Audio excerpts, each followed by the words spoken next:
I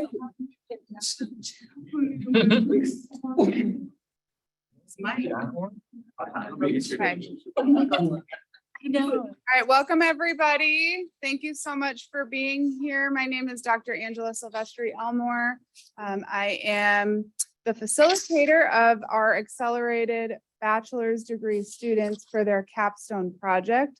I've been working with them over the last 2 weeks. The first week was on their NCLEX review portion, and then their last week was on the development of their capstone projects, which they're going to be presenting to you today as a poster podium presentation. I want to say thank you to all of the students for all of your amazing and hard work over the last 2 weeks. It's been a journey just in that time frame alone. And I'm really excited too, because this is our very first accelerated second degree cohort that is graduating, and this is like literally their last few hours of the program, and then they are done. So congratulations to you guys.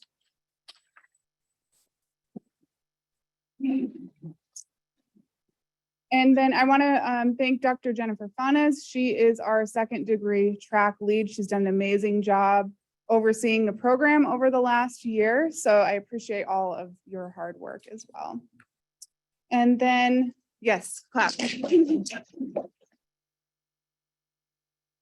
thank you too to our faculty judges who are either here in person or joining us virtually today. We have Dr. Lorraine Evangelista, Dr. Mary Bonmass, Miss Missy Trinka, Dr. Jennifer Fanes, Dr. Paul Thomas Clemens, Dr. Terry Bartmus, and Dr. Kathy Timpson as well. So thank you all for being here and for supporting our students.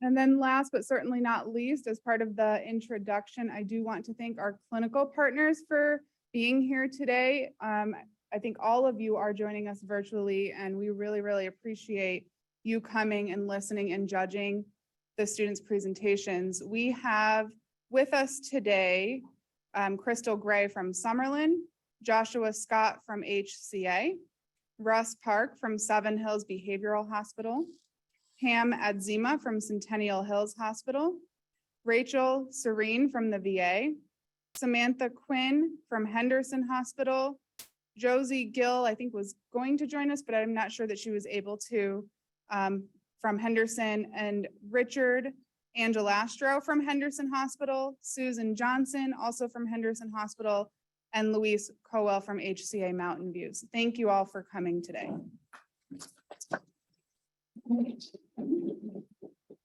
So I'll just kind of go over the kind of what's going to happen over the next couple of hours with the presentations. Student groups, there's 5 total groups, will have up to 20 minutes to do their poster presentations, and then up to 10 minutes for question and answer.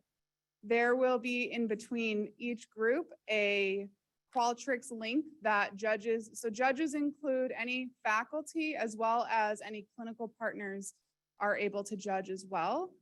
We will paste the Qualtrics link into the chat in between each group and allow about a minute or so for you to fill out those Qualtrics surveys so that we can determine who the winner is of the poster fair. So just keep an eye out for that, and we'll prompt you whenever it is time to fill out the survey. Any questions, housekeeping questions that anybody would like to ask before we get started?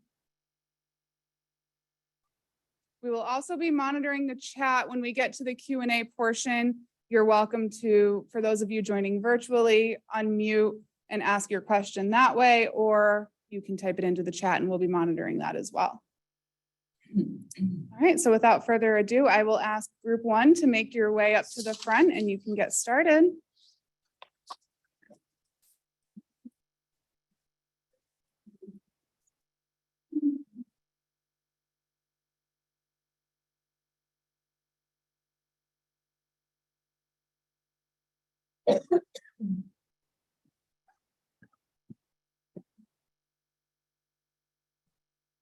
Show me this one, right?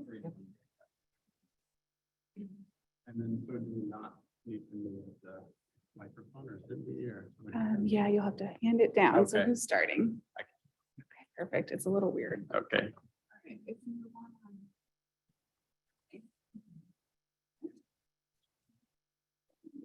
you guys could go on that side too, if you like. Okay.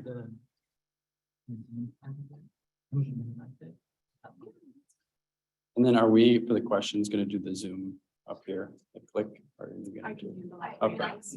Okay. Okay. So if it's more comfortable, if you do want to go the other side, that's fine. But Okay. All right. Sound good? Everybody, can you hear me okay? Okay. Closer. How's that? I don't want to like yell and into this. Okay. Okay. So we're going to get started. So our poster presentation is on modifying nursing behaviors to avoid needle stick injuries during insulin administration on hospitalized patients. And instead of passing this, I'll just say our names. So we have Catherine, we can just raise our hands. Christine, Jasmine, Kent, myself, Nick, and David, who could not be here today, but he is in our group as well. And so the first thing I'll do is ask a question. So how many people know someone who's had a needle stick injury or has had a needle stick injury yourself? Okay, so like maybe half, it looks like. So that's quite a bit. So that is the motivation for doing this project is because we know that that's pretty common with nursing. So that we thought that was a good area to focus on for our project. So we chose insulin as the area, more specifically insulin administration, because subcutaneous injections with insulin pens and needles is frequently done with nursing care in inpatient hospital settings. So that was our area of interest because needles are frequently used for that particular medication.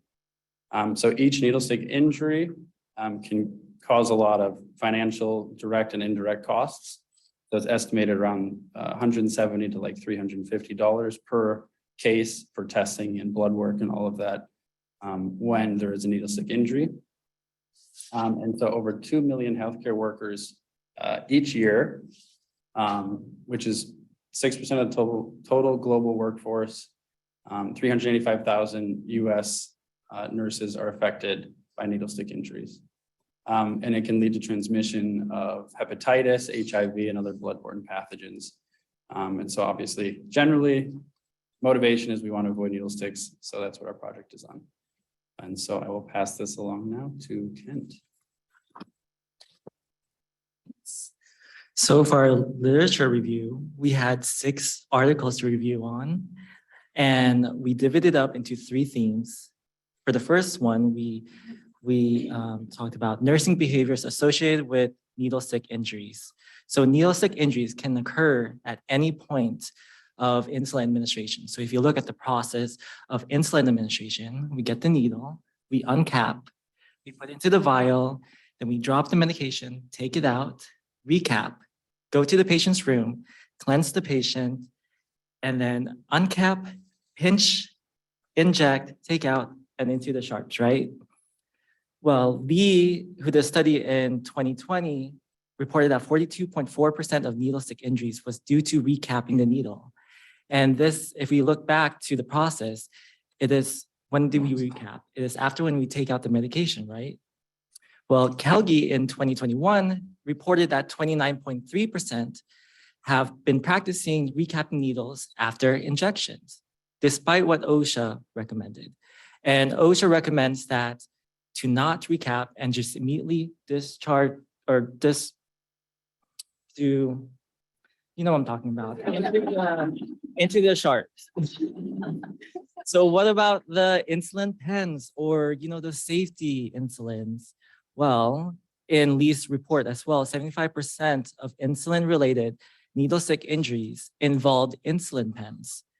And in a study done by Dulon in 2017, safety engineered devices were implemented in 75% of workplaces. However, 20% still got injured. So it doesn't matter how much experience you have or what type of needle you use. Injury is bound to happen without proper education. And that goes into our continuing education programs, which Jasmine will talk about. Thank you.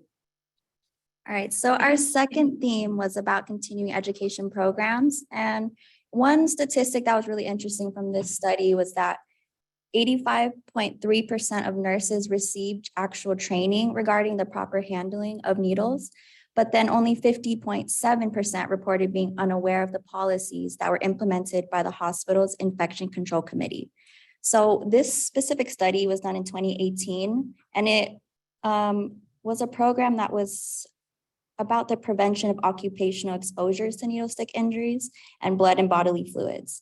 So the nurses that were involved in this study, they attended the class, and then they did a questionnaire after to rate 4 different levels of how they felt about the program. So to evaluate the program, they used a evaluation method called the Kirkpatrick's model, and it accompanied 4 levels. So the 4 levels was level 1, which was reaction, and it evaluated the learner's satisfaction with the program. And then level 2, which was learning. So if the topic was able to increase the awareness of knowledge of the participants. And then level 3 was behavior, if the topic could make a favorable change in the behavior of the participants. And level 4, which was results. So if the topic was able to solve the problem and meet organizational goals. So the results of this study, every level had a positive result. So 60% of the participants expressed satisfaction with the program, and there was an increase in awareness about needle stick injuries from 50%, which was pre-training, to 80% post-training. And the most significant results from this study were also from level 3 and level 4, which were about the behaviors and the results of the study. So 50% of the performance scores before the intervention were listed as poor, but after the educational program, the performance scores improved to 75% of the experimental group receiving a good score. And then lastly, in the level 4 results, there was an improved level of performance among nurses relating to the prevention of needle stick injuries and blood and bodily fluid contamination. So in that hospital, they did record a reduction of occupational exposure levels from 57% before the program to 24%. So we further implied from this study that having these educational programs do lessen the amount of needle stick injury exposures, and it also increases the awareness and the knowledge of the nurses at the hospital to reduce those needle stick injury exposures.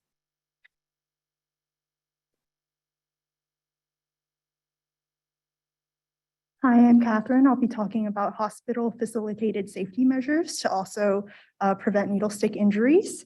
So while the focus of our project today is to support education and behavioral changes, there are several measures that the hospital itself and administration can take to also support nurses in reducing needle stick injuries.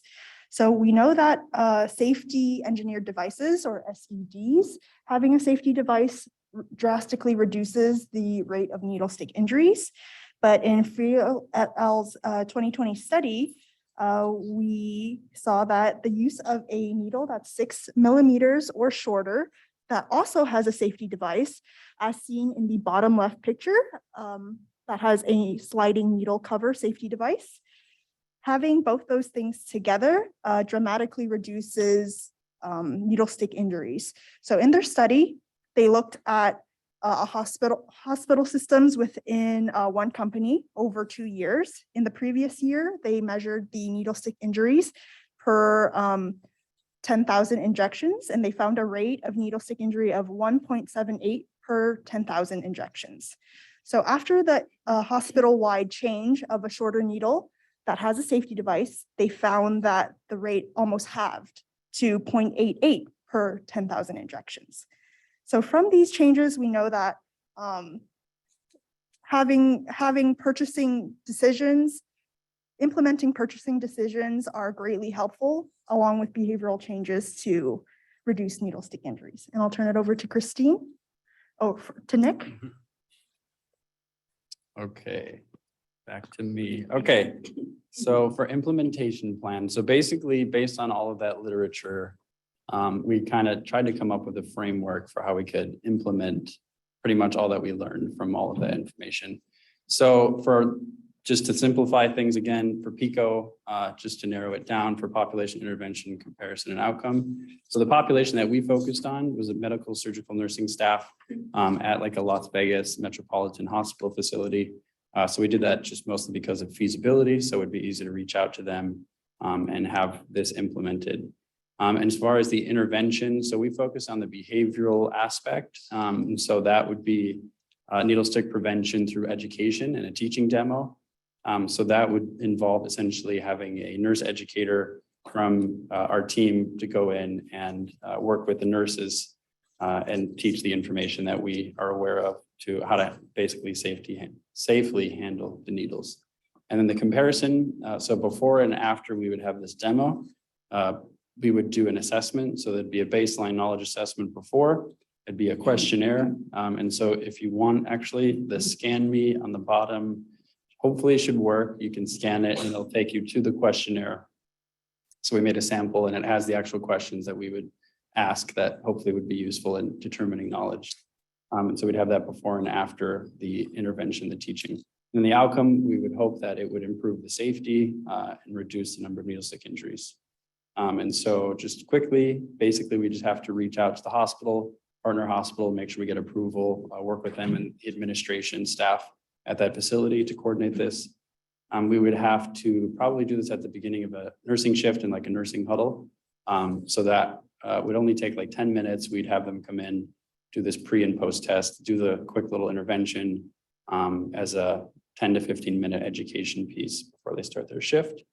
And then, like we said, assess baseline knowledge before and after, and then teach back also would be conducted with the needles.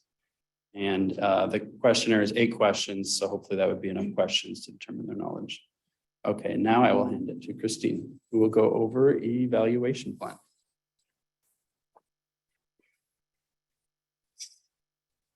So how are we going to evaluate the project? The measurement of this project will consist of assessing baseline knowledge of the safe use of insulin needles.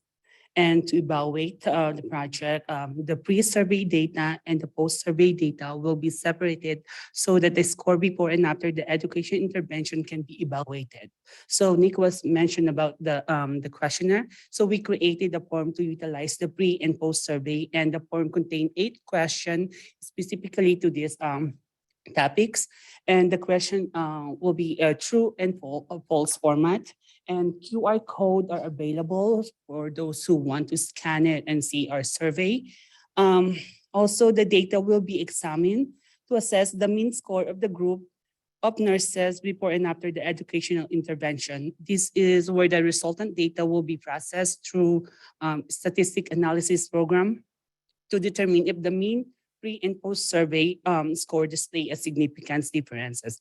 And the result will be interpreted to determine whether there was an improvement in knowledge of safe insulin needle use. Feedback also about the correct answer will not be given until the end of the post survey, so that any clarification will be given to reinforce commonly missed question. Each nurses will also be assessed for competency by performing a teach back for proper insulin needle handling. The charge nurse and the member of the project team will then evaluate the staff nurse for competency during the individual teach back. Lastly, the nurse educator will provide the real-time feedback to teach each nurse, help improve any errors and promote best practice in nursing.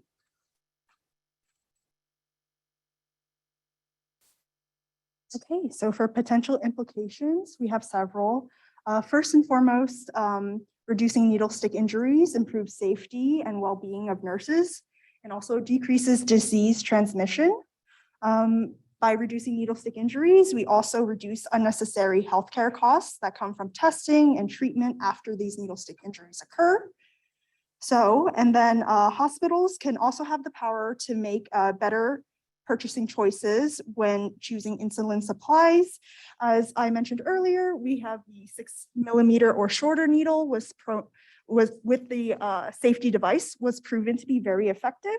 And one potential implication for behavioral changes with that as well, if you have the 6 mm or shorter needle, you no longer need to pinch the patient's skin when administering the needle, when administering the insulin. So that takes out your hands out of another situation where you can potentially get a needle stick. So by creating a safe environment, of course, Sharps containers available, and all these changes on several levels, we can effectively help mitigate the risk of needle stick injuries. Thank you.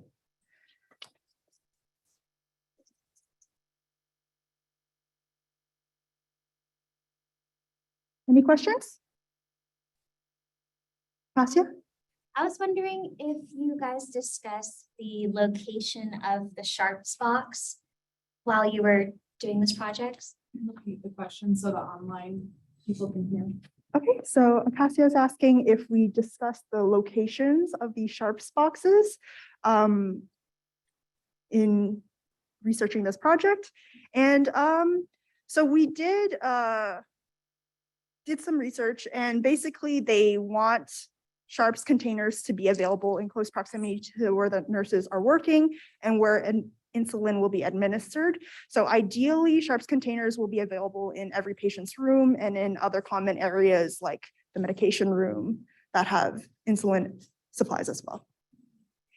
We have a question from an online. Okay. Louise, yeah. All right, so Louise is asking, how would you plan for ongoing training of new nurses or reinforcement over time?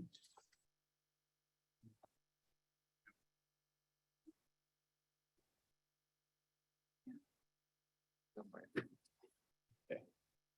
it. So how would we plan for it? I think the best thing that I could think of is just doing additional trainings. So over time, instead of letting the knowledge kind of assume that they have the knowledge and that it's going to just be continued for years and years. I think for new nurses and experienced nurses, doing something like this would be helpful, because even for us if we look at the questionnaire, like some of those questions, I think we debated. So we had to like go through it ourselves and make sure we all agreed, because depending on what you learn and when you're on the job, sometimes you do things that you shouldn't be doing too, that there's a better way to do it. You should follow basically the safest procedure you can. And so I think just making sure that you're having this education, that you're seeing how their performance is going on the tests, and that it's actually reflected. I think this is like a concrete way to assess that knowledge and ensure that it's being implemented appropriately. Hopefully that answers the question. Something to add to Yeah. that. So, Oh, oh, my phone gone. okay. Here, I'll get it. Okay, thank you. So to add to that, I was thinking that to ensure that this plan continues to be implemented throughout time, sustainably, we can partner with the continuing education department and nurse education department within the hospital facility to basically integrate this into their, regular teachings and something that they review during huddles. So I think that would be good. So we have another question online. Are there any questions in the room? We'll go back.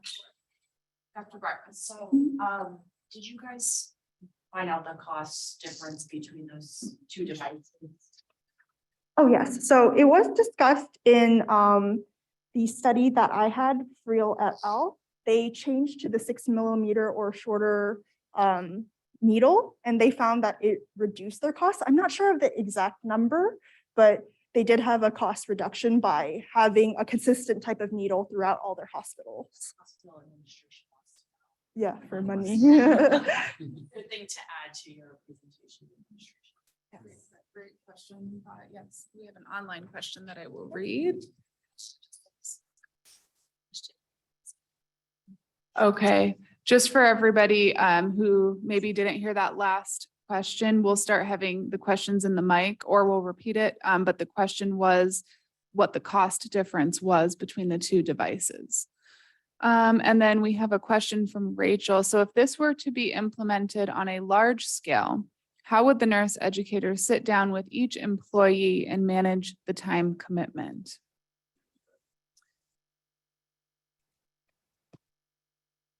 Okay, so I remember we actually talked about this as a critique of our plan a little bit. So basically during the 10-minute huddle, we could have added this detail into the presentation, but we didn't. But the 10-minute huddle would consist, or the 10-minute demo would be the pre-test. They would take it real quickly, maybe for 3 minutes, if they, maybe a little more if they need to. And then they would do the demo. The nurse educator would show how to properly use the needle, how to handle it, how to dispose of it, how to transport it, all the steps involved, and then have that test. And then when they do the actual assessment of each individual nurse and teach back, the thought is that we would have the nurse educator go, like, let them do their shift work as normal, and assuming that they would come across doing a sub-Q injection at some point, then we'd have that nurse educator be like, hey, can I follow you, watch you do this real quick? And then they would see how they perform it. And then based on that, they would have enough knowledge, the nurse educator would have enough knowledge of how each individual is performing. So if there's, 12 nurses working on one unit, that person, after this 10-minute demo, the nurse educator would just go follow, see each of them do an injection at different times, maybe throughout an hour or two, assuming they had the time to follow. And that would be the way, if that makes sense. Yeah.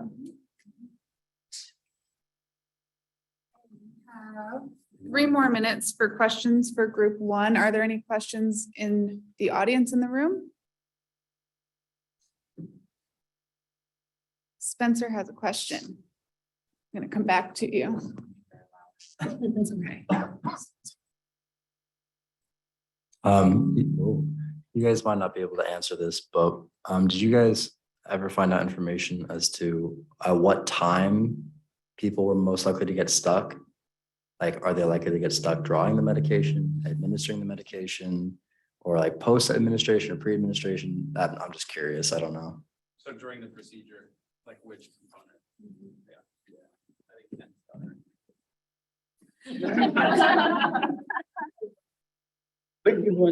Thank you, Spencer, for that question. Well, in one of the reports in Lee, the majority was during recapping. However, it could vary between recapping from drawing the medication up from the insulin or recapping due to after injection. So OSHA recommends not to recap after injection, but rather discard the syringe into the sharps. We have time for one last question. Was there any in the chat? There. Okay, all right. Sorry. You want to meet me halfway, guys? I'd love that. That would save us some time. Thank you. Apologize if this was already discussed. Did you guys in your implementation process find any potential barriers, and how do you plan to address those?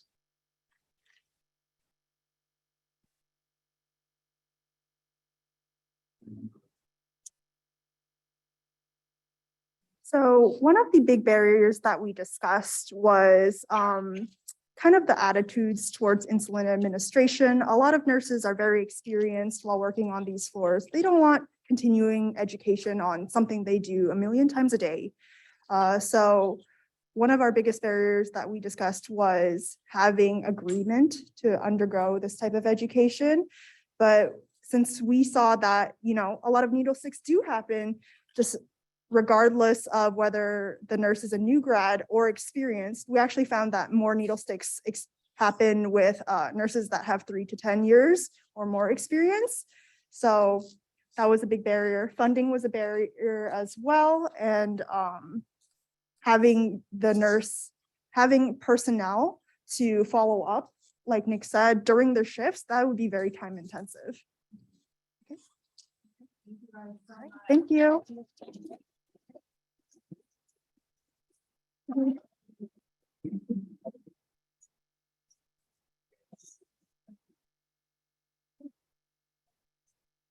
Jennifer, did you put it in the chat? All right, so as we are switching to our next presentation, if you all could take a moment and fill out the Qualtrics link for group 1, and then group 2, you can go ahead and start making your way up to the front of the room.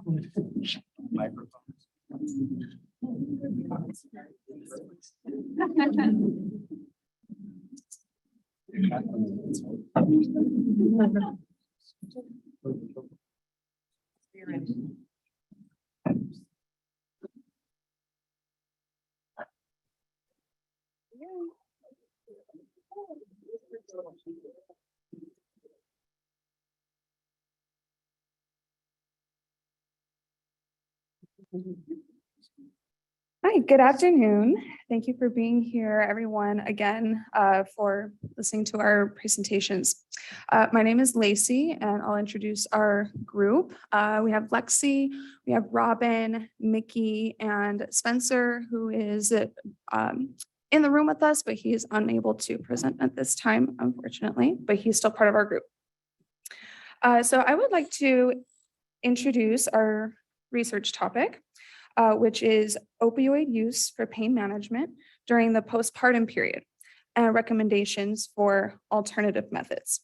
I'll start with some background information as to why this topic has research significance. So opioid analgesics are associated with potentially serious complications, particularly for postpartum parents. And during our research, we took a look at 5 articles that supported and defined these risks and complications for postpartum parents.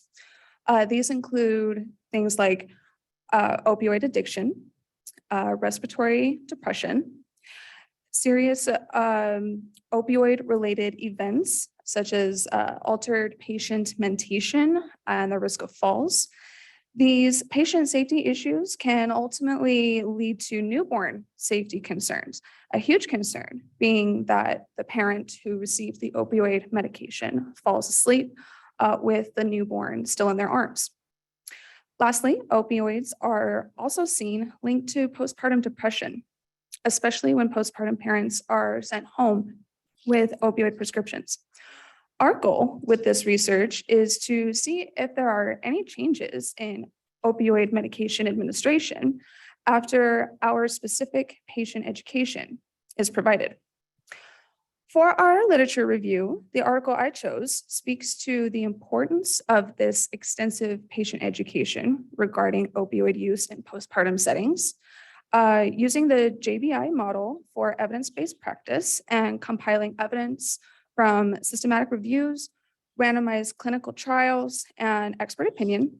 The article summarized that with this education, postpartum parents chose alternative methods for pain management. And with the combination of methods like proper perineal hygiene, alternative medications like acetaminophen, NSAIDs, ice compresses, and even methods and therapies such as acupuncture, patients stated that the opioids weren't even necessary for their pain management. I'll turn it over to Lexi. Okay, so going to the next bullet point, Spencer found a really interesting study done by Osmundson in 2020. And the purpose of the study was to determine risks for serious opioid-related events after prescribing opioids after childbirth. So it measures severity of opioid use through the use of a SOAR scale, and it includes overdose events as well. And so the study was really interesting because it found that there was an increase in opioid-related complications with the increase of prescriptions and usage of the opioids after childbirth. And then the next bullet point was the study that I found, which was also very interesting. And it was a retrospective study that looked through a database that took place from 2009 to 2014. And it looked at women who were either had opioid affected deliveries or non-opioid affected deliveries. So it split it into the 2 groups, and it found that with opioid affected deliveries, there was a 4-fold higher readmission for opioid affected deliveries and non-opioid affected deliveries. And also what it also found was that the average stay of the readmissions was increased by a day and a half for opioid affected deliveries. And the most common discharge diagnosis for opioid affected deliveries was opioid dependence. So it was a pretty significant study.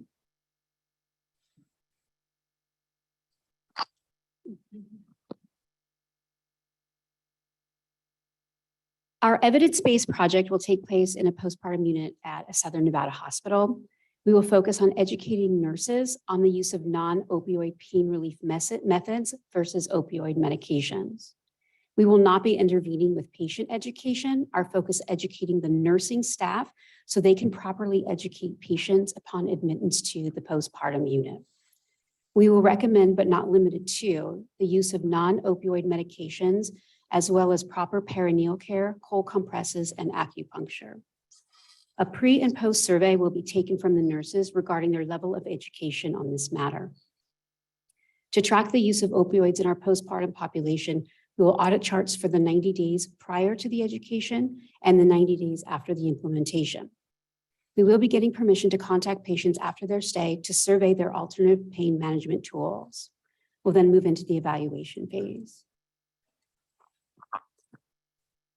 Okay, so with our evaluation plan, one big thing that we want to look at is we want to check the EMARs and see if there is a change from opioids being scheduled to being PRN only with the postpartum moms.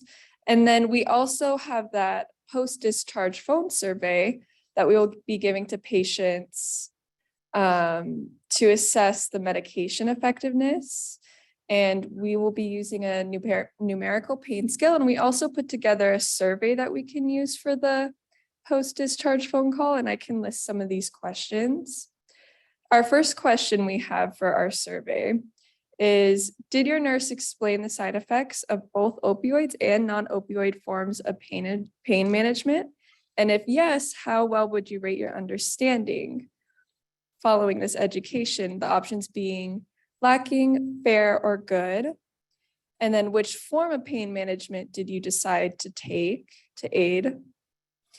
We also wanted to look at, did you receive a prescription for opioids from your provider? And if you did you fill it? And if so, how often and how much did you take? We also want to survey nurses for improvement in their education.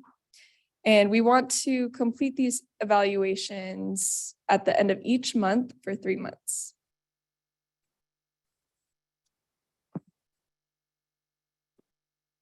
So some possible or potential implications for this evidence-based project would be effective demonstration of non-opioid pain management for postpartum patients, as well as we're looking to see if it's as effective or more effective than their opioid measures, while reducing the amount administered.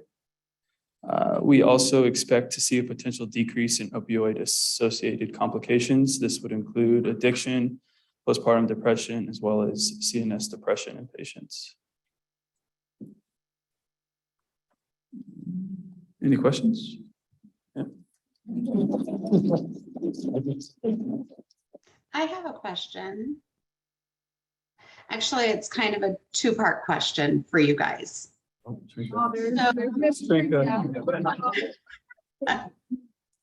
So first, I think the education for the nurses is a great idea, but would you also attempt to reach out to the physicians who are actually ordering the opioids prior to the patient, even having any interaction with the nurses?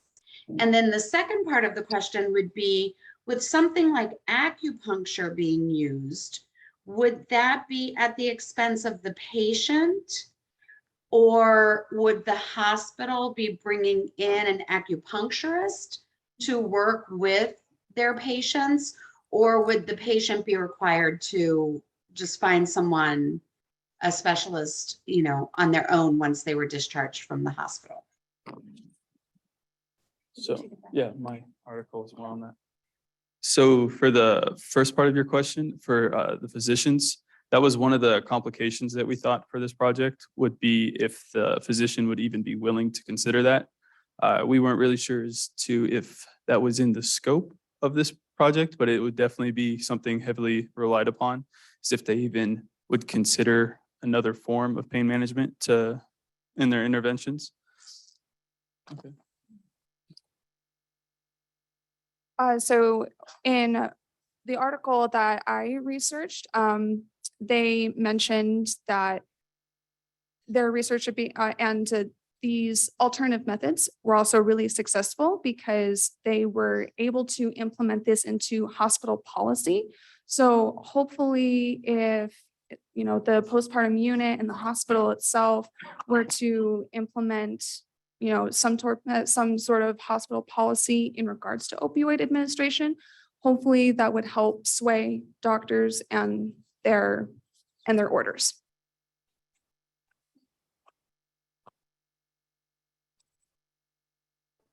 And then for the second part of your question, so according to the FDA, there's over 30,000 individuals who are currently certified in the United States for acupuncture for medical reasons. And part of the post-discharge care would be to either give them a referral or to attempt to get an individual certified in the hospital who could provide such care. Very good. Good information. Thank you.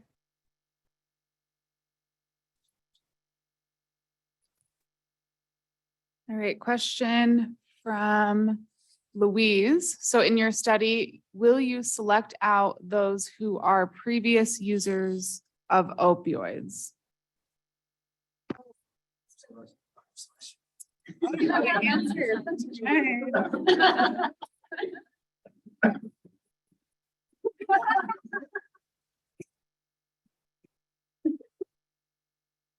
Yeah, so in my study, the one by Osmundson in 2020, the study was specifically aimed at, I'm so bad at holding this.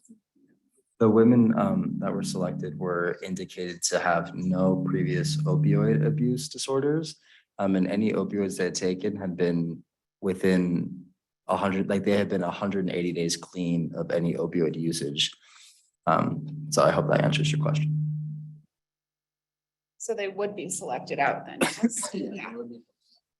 Do we have any other questions in the room?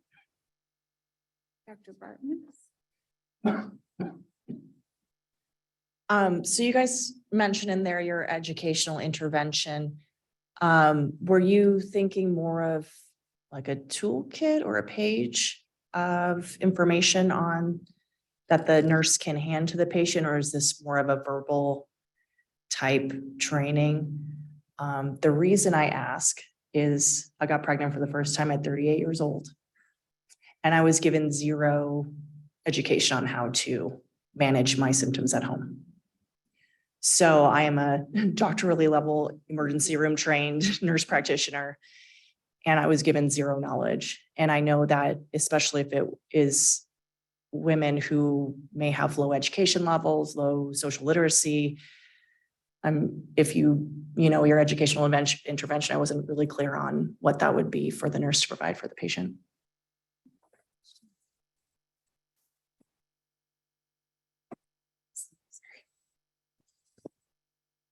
Yes, exactly. You actually took the words right out of my mouth. So that was one of our potential barriers was health literacy among the patients. So providing written material might not, because of that, might not be the best method. So we were definitely on board with a verbal communication. So part of the implementation plan is to, give surveys to the nurses and assess their baseline knowledge, and then, give our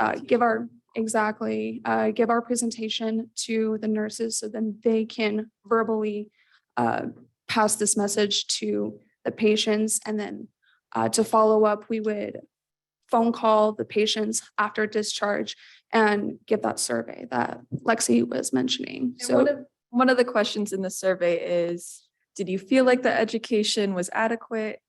And do you think that it helped you make better decisions? So that's a big thing that we wanted to focus on too. I guess my second hold Mhm. for the people in the room who have had a child. For the people in the room who have had a child, your brain is mush after you've been through that. So I think what you guys have here is a very important intervention, especially when you're cluing into opioid disorders. Definitely in the emergency room, I've seen women who, again, are opioid naive, who have turned to the opiates to help with their postpartum depression, like you guys had looked into in your literature review. So this is a really good start to, you know, a project that could go somewhere. Because again, this was 2 years ago. So I received zero education and was able to get the information I needed because obviously I know where to look. But for a woman who has zero clue or again, low health literacy, has no idea what to do, that opioids might make her just feel better for the time being. And the statistic is 80% of women do within the first 2 weeks definitely have a form of postpartum depression, if not 100%. Once the initial baby blues goes away, that opioid could be the thing that's making her feel better. And that's how the addiction develops.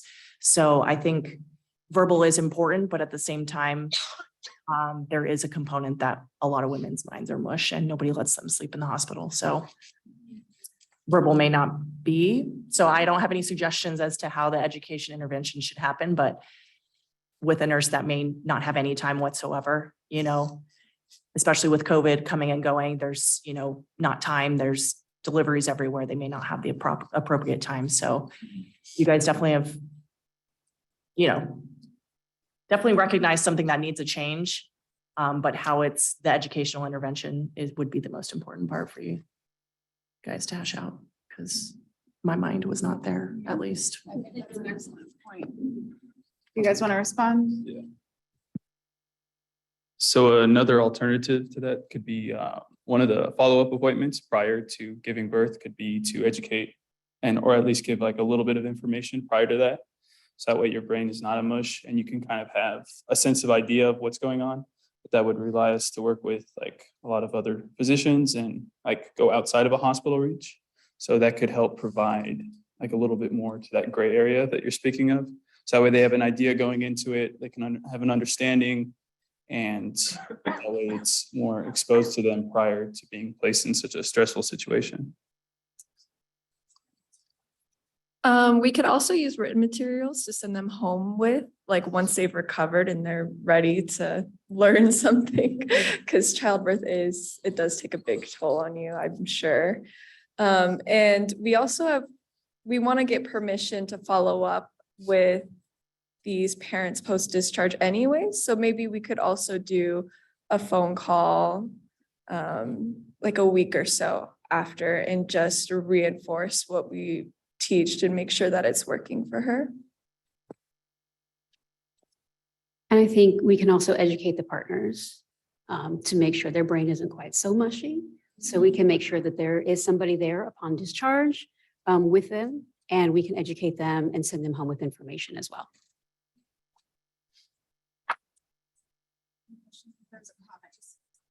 There's a comment in the chat that I'll read out.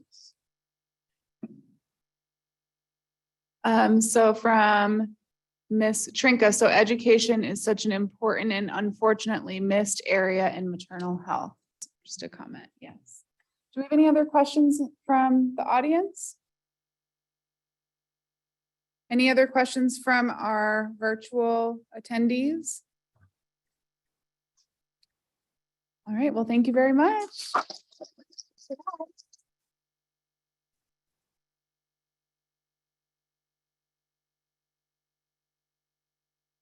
Group 3, you can make your way up. For our judges, please take a moment and complete the Qualtrics survey for group 2.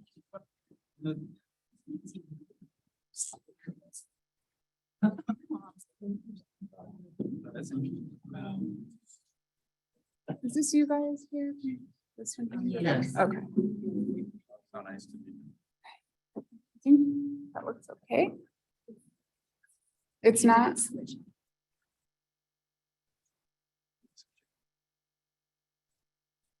How's that?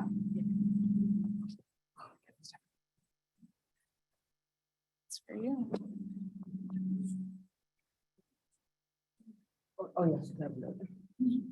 Hello. Testing. Everyone on Zoom hear us okay? Okay. We're group 3. I'm Jeff, and with me is Jillian, Taylor, Dave, sorry, looked over there first, Sandra and Mata. So we're here today to present to you scalp cooling. Is there a way to get rid of, sorry, blocking our great title? Do you have controls at the time? Oh, okay. So the online people can't see that. It's just. Oh, okay. Scalp cooling therapy protocol for cancer patients before undergoing chemotherapy. As future care providers, we aim to make care that we provide a little bit more holistic. We want to address all dimensions of care, especially psychosocial, the continued care outside the hospital, which is often overlooked. This is why we chose to focus our project on scalp cooling. Alopecia is one of the most common side effects and one of the most top concerns patients undergoing chemotherapy will have.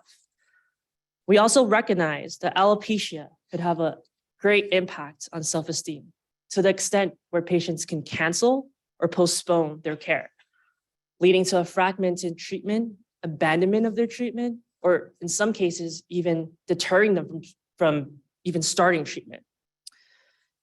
Scalp cooling is a relatively safe and effective alternative to aid in preventing or minimizing hair loss in patients receiving chemotherapy. This is why our team is proposing and advocating to incorporate this into cancer centers. We believe that this is the missing piece in the care process while caring for these patients. By implementing this, we will address the psychosocial aspect of care by improving emotional well-being. But before we talk about the proposal, I'd like to pass the floor to Taylor, who's going to talk a little bit more about what current literature is saying about scalp cooling. Taylor. All right, so a little bit of overview of what we found in our literature review. So one of the reasons why we started looking into this topic in the first place is that we had no idea what it was before we looked into it either. And that almost 10% of all patients who need chemotherapy refuse therapy, which was the most effective form of cancer therapy for them, as indicated in the study, solely because of the fear of losing their hair. Out of all patients going through chemotherapy, 80% of patients found that chemotherapy-induced alopecia was one of the top 3 most distressing parts of the therapy behind nausea, vomiting, and sleeplessness. The distress caused by chemo-induced hair loss often causes a loss of self-esteem, depression, anxiety, anger, and lower overall emotional well-being. In a study, it was reported that women with breast cancer were actually more distressed with the loss of their hair compared to the loss of breast tissue. With the help of scalp cooling therapy, which is FDA approved, some of the fear of chemo-induced hair loss can be relieved. Through our literature review, we found that 61% of patients that used cooling therapy were able to maintain less than 50% of hair loss, or to put it another way, 61% of patients were able to keep more than 50% of their hair volume compared to the control group where they received no scalp cooling therapy. In another study, we found that 20% of patients had no hair loss at all at the end of the 12-week therapy, whereas the control group that received no cooling therapy all had hair loss by the end of the study. In fact, the study also showed that 86% of the participants that received the cooling therapy actually had a 50% increase in hair volume 3 months after their chemotherapy was complete, which indicates a faster recovery of hair volume. This was in comparison to the control group, where only half of patients had a 50% increase in hair volume in their 3-month follow-up. Along with these promising results of effectiveness, scalp cooling therapy comes with very few side effects, including mild to moderate headache, which was reported in 50% of patients, dizziness, neck pain, skin rash, nausea, feeling cold, and scalp pain. Some of the contraindications to cooling therapy mentioned are for patients that have cold sensitivity, central nervous system malignancies, cancers of the head and neck, skin cancers, patients scheduled for bone marrow ablation chemotherapy, and patients who have had or are about to undergo skull irradiation. With such great success rates in hair loss reduction, our group looked into education provided by patient healthcare providers about this therapy and came across a study that said only a quarter of providers who believe that patients should be educated on scalp cooling therapy actually initiated conversations with the patient regarding the therapy. This was because the lack of familiarity with the therapy, its technology associated with it, and the patient-related financial concerns. This gap in knowledge can be provided to providers by educating them on current health insurances that cover scalp cooling therapy through reimbursements, and education on how scalp cooling treatment works, which brings us to our next section with Dave. Thank you, Taylor. Scalp treatment therapy works by reducing blood flow to the scalp, thus causing vasoconstriction in the scalp area. This limits the amount of chemotherapy agent delivered to the hair follicle, and it also slows the reaction rate of chemo drugs. During scalp treatment therapy, the scalp is slowly cooled to precisely 68 degrees Fahrenheit for 30 minutes before the start of chemotherapy. Scalp treatment therapy continues during the entire chemo treatment and lasts for another 60 to 90 minutes after chemotherapy. The scalp cooling therapy system consists of a computerized cooling unit and an attached cooling cap. Temperature regulated coolant continuously circulates through the cooling cap. Treatment is safe and well tolerated. Next, we're gonna play a short 1-minute video on exactly how the system works.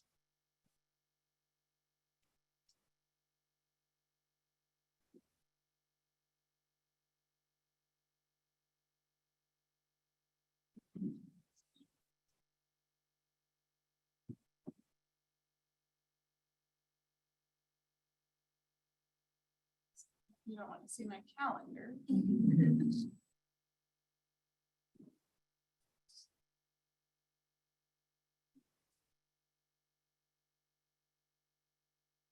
This is one of the main reasons that I did come to Rush was for this specific treatment.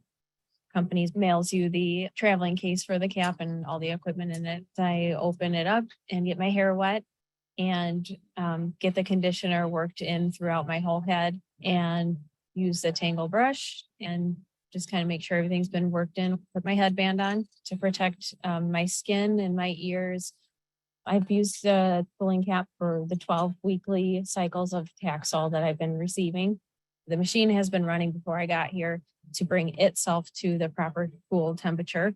Once that 30-minute time is over, that's when the chemo starts. And then after that, I'll remain in the chair with this on for another 1.5 hours. I really think it's been wonderful. I haven't really lost that much hair.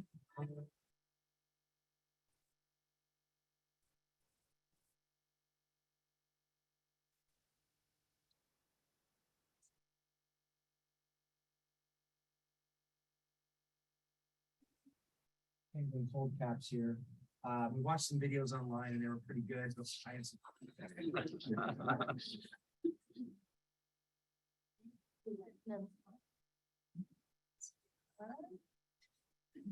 This one? This one?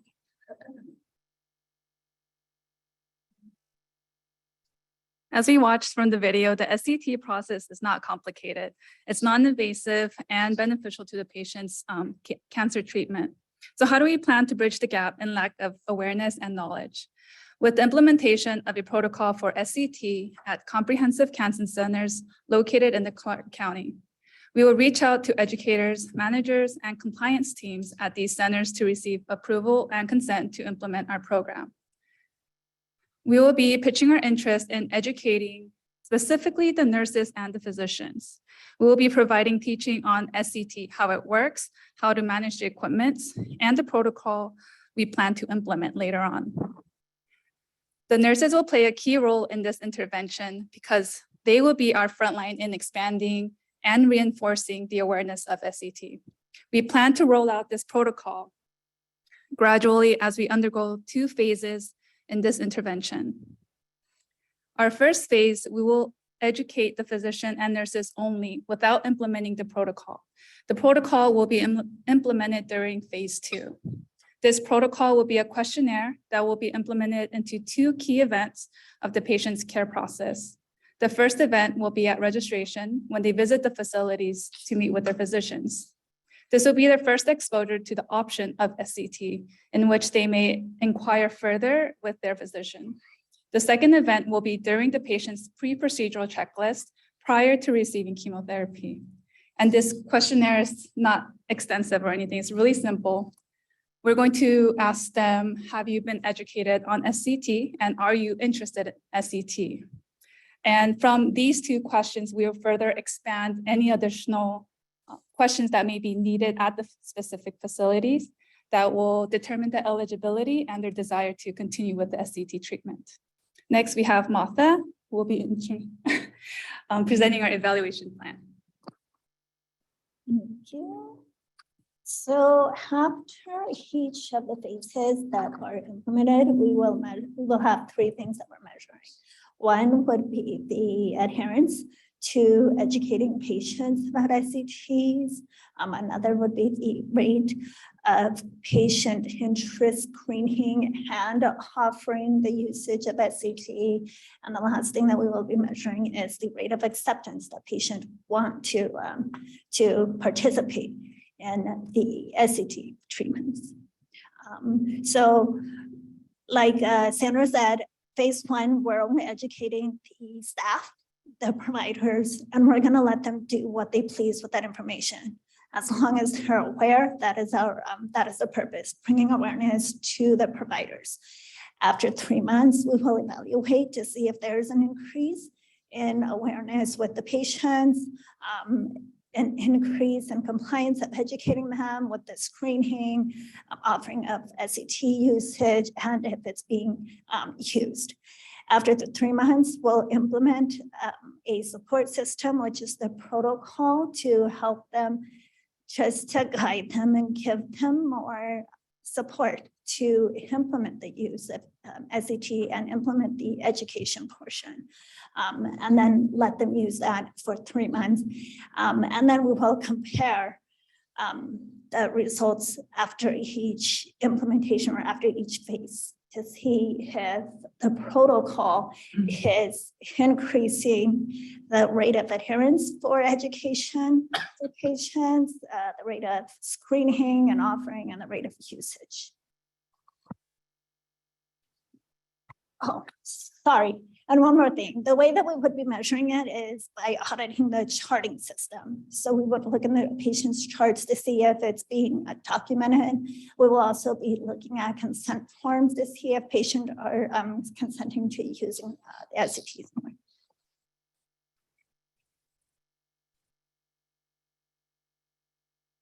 And my name is Jillian, and I'm going to be discussing the prospective implications. So as proven, scalp cooling therapy is effective in eliminating or decreasing hair loss during chemotherapy. Our new protocol will help educate providers and patients, as well as spread awareness regarding this therapy. Awareness and receptiveness of SCT will encourage insurance companies to adopt this therapy, making it more affordable for patients, while simultaneously making more money for hospitals, cancer centers, and any facility where patients receive chemotherapy. More importantly, awareness of SCT has the opportunity to increase compliance with chemotherapy, as it will eliminate the fear of hair loss. Hair is very personal to many people and is part of one's identity. Maintaining hope to not lose hair or lose minimal hair helps aid in self-esteem while going through such a traumatizing time, thus catering to a patient's psychosocial care. The overall purpose of our proposal not only opens up an opportunity to provide more holistic care for cancer patients, but it now begs the question, how can we improve a patient's psychosocial care throughout healthcare? Any questions?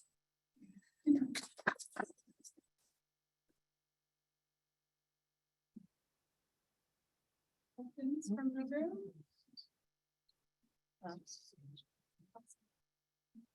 It looks like there's a few hands. Why don't we make a line, you guys? Can we make a line? So I don't have to walk to you. There you go. Thank you.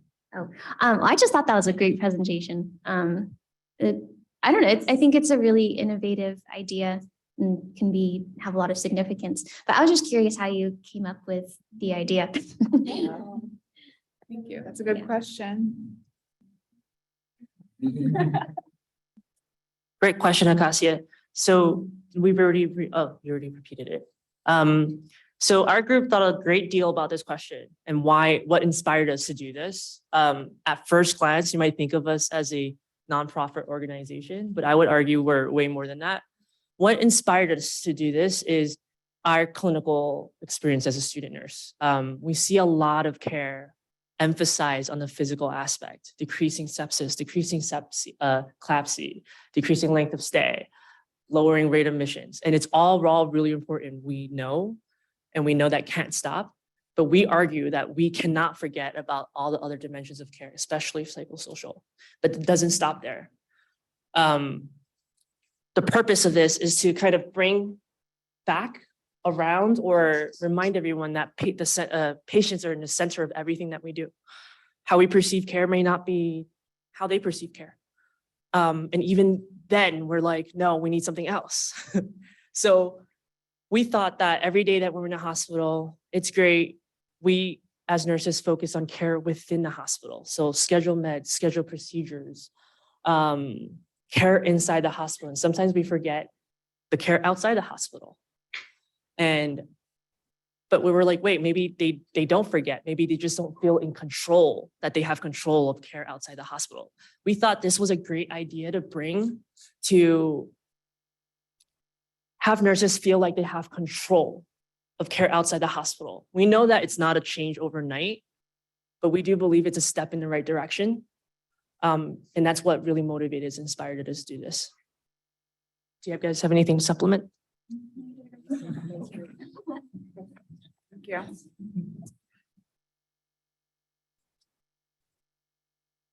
Hi, so I was wondering if you, and I apologize if you guys mentioned it, and I might have just missed it.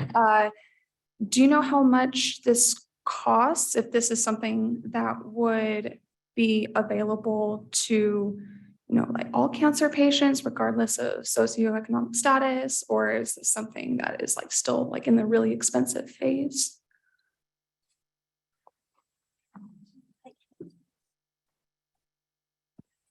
So a lot of the cooling caps are covered by, they are FDA approved as medically necessary, so they're covered by insurance.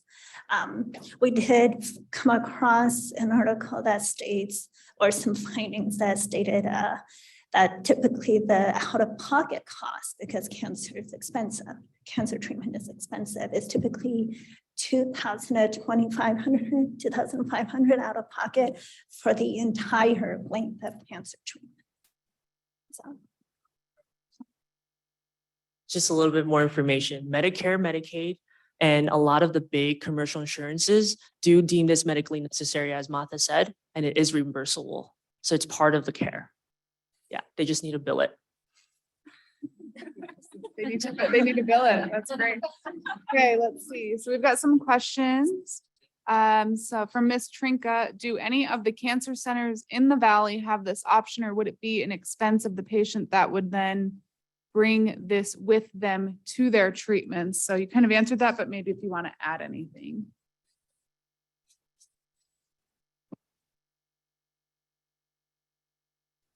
Was a question, is the cancer centers here already doing it, and how rare? Do you happen to know of anyone that's already doing it? And then if not, could the patient bring this with them at their own expense? Yeah.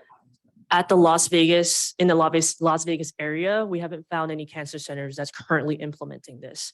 The last part, it is reimbursable because it's an outpatient. They just have to bill for the scalp cooling. Can they bring it home? I think the answer was no, because this is implemented during chemotherapy, which you don't do typically at home. So they wouldn't be able to take this at home.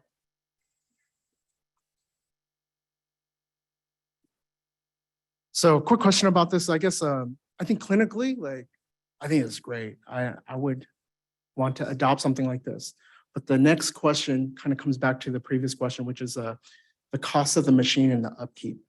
That would be the next barrier. Do you have any idea of, I mean, if it's a couple thousand, that'd be one thing, but if it's like 20, 30, 40, like how much is the buy-in and the maintenance? Any idea? Like, can we rent it? How much is, any ideas?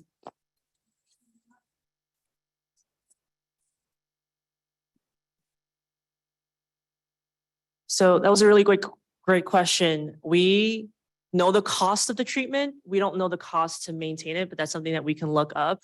But from everything that we've researched so far, it looks like the machine is easily maintained. It's not by, even if we don't use the machine, there's a lot of other techniques that doesn't use a machine. Is that correct? Keep me honest. Yeah.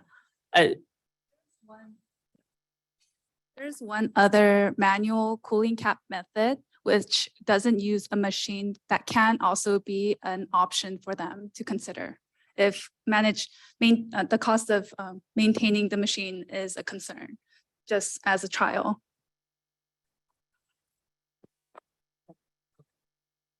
So in our research, we found two big companies, one called DigniCap and another one called, I think it was Paxman, that both made these type of machines, but we weren't able to get the exact cost.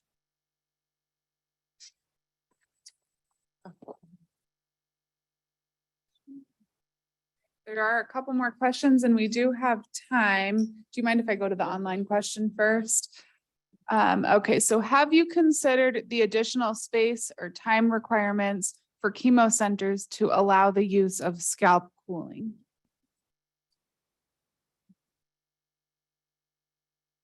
So great question again. Where Dave explained this treatment requires 30 minutes pre-chemotherapy and then almost 90 minutes post-therapy. So we realized that that's a lot of time commitment for a patient to spend at in one time in one setting. Our proposal for this is, you guys have any? We're thinking. That's one part that we didn't address operationally, but as we're thinking as a group now, a typical outpatient clinic will see maybe cancer patients, 30 patients per provider or clinic. If we dedicate a separate room where patients can have this therapy, it may open up space for patients to come in so their care doesn't get delayed. So we're recommending almost like a lounge on the top of our head, if that answers your question.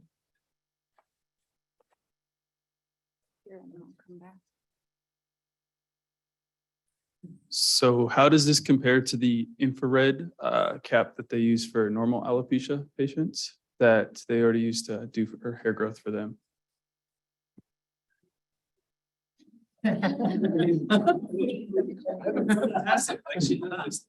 So to our knowledge, how this cap works is vasoconstricting the vessels. Infrared caps, we don't know if it does the same thing, but it won't do it to the degree that that cranial therapy would. That's our reasoning. But Dave I can. think promotes hair growth, but this is for preventing hair loss. So Prevents the chemotherapy from getting to the veins. To that point. Okay. All right. So it's preventative. yeah. Couple more questions online. You guys are doing great. And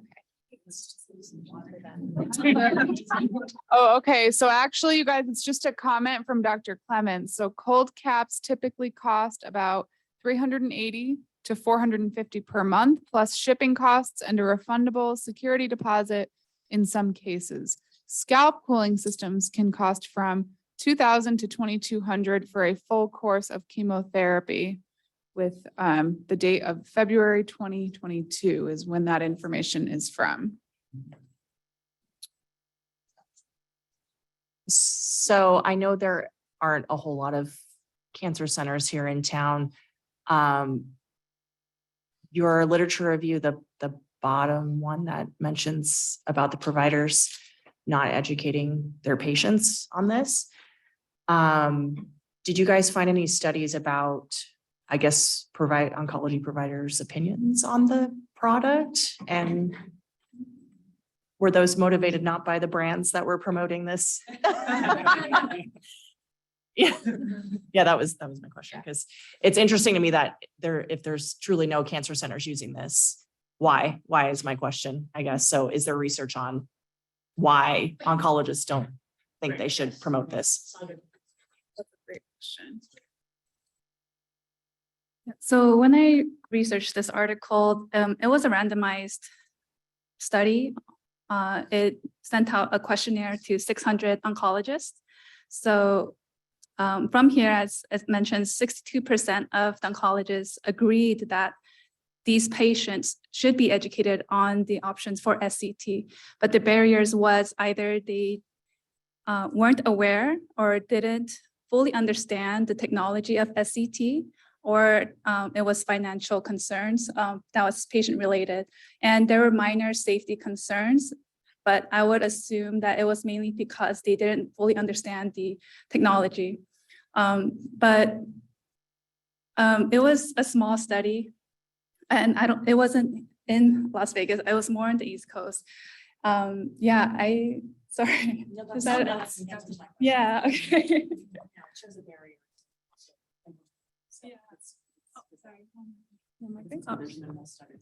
So the only time these patients will have exposure to the knowledge of this is discussing it with the providers, but because the providers lack the knowledge, if we implement this, the nurses will provide a great, will be an added benefit to this technology, because they'll be reinforcing the knowledge that we do naturally, which is teach patients during their care. Is there anything else? All right, thank you guys very much. Good work.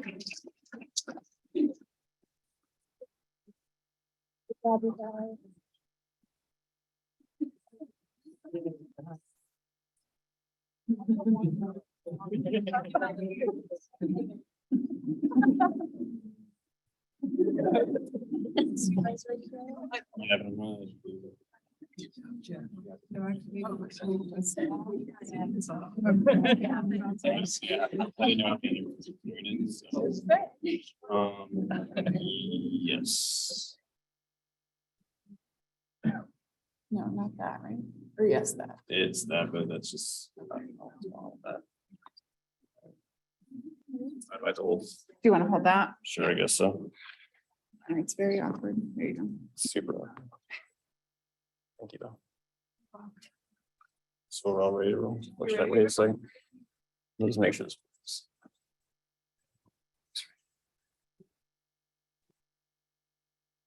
Let's introduce our topic.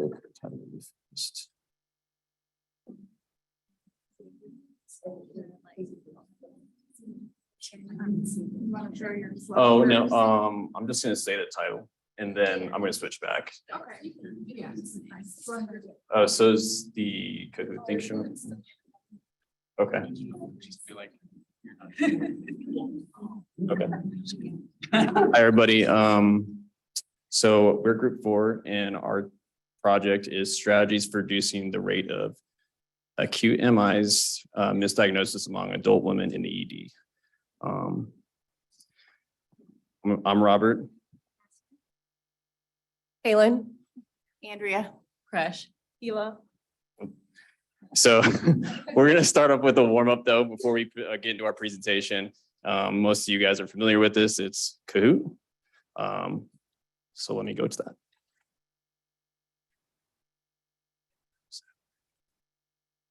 It like disappears. Oh, there it goes.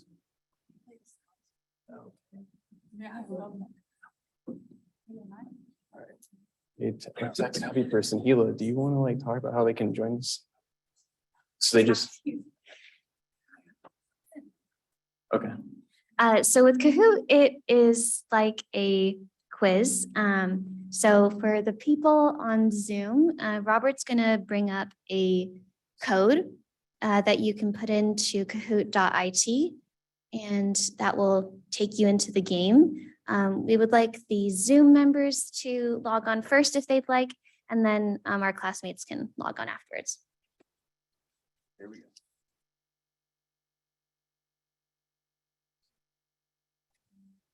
So that's the code.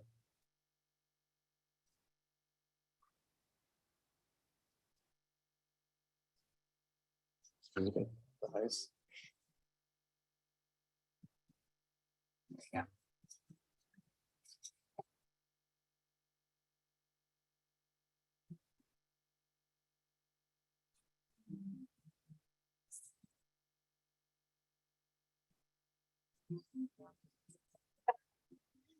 Yes.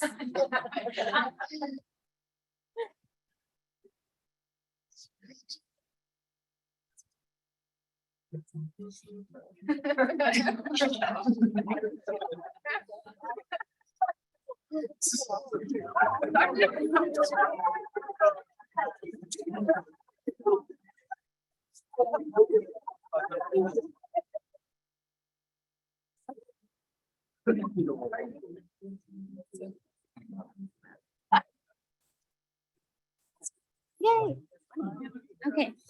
Yeah, we are at 20. So, oh, wait, we can, oh, never mind. Oh, keep going then. Yeah, we thought we were, yeah, we thought we were limited to 20, but apparently not. Okay, let's.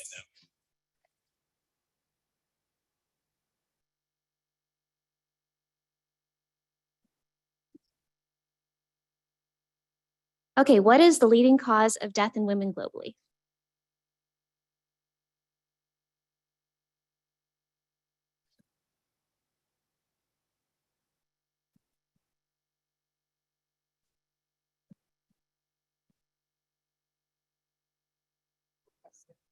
Oh, right.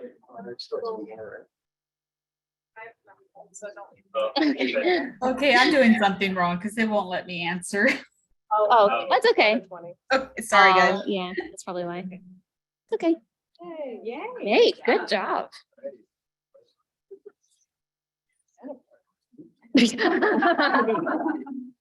Okay, gender bias exists in acute MI diagnosis amongst women when compared to men.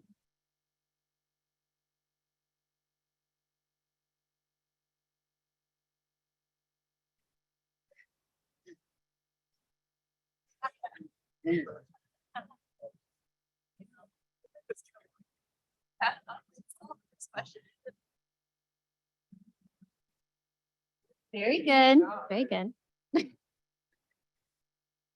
Oh.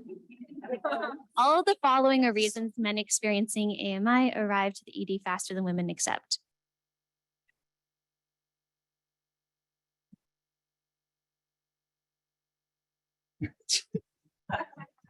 I saw it.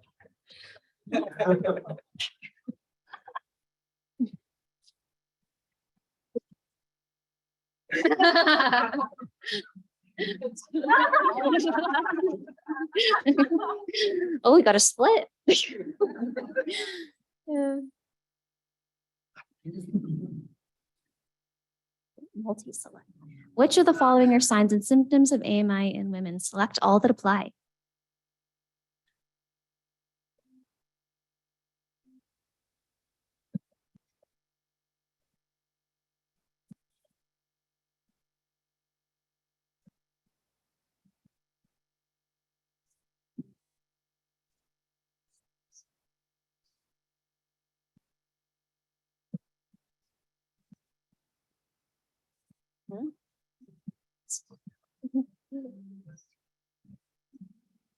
Oh, nice, nice. Oh, okay, highly sensitive cardiac troponin assays diagnose MI in women more accurately than traditional cardiac troponin assays. True or false?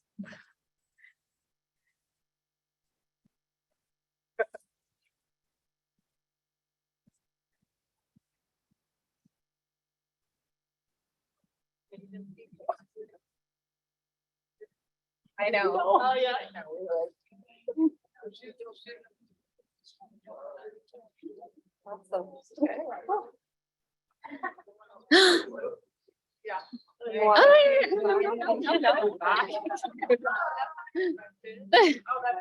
Really?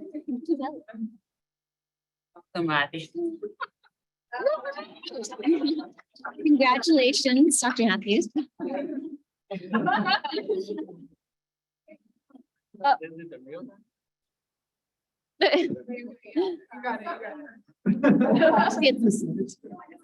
Okay. Oh, it's not. Oh. I thought it was the real Okay.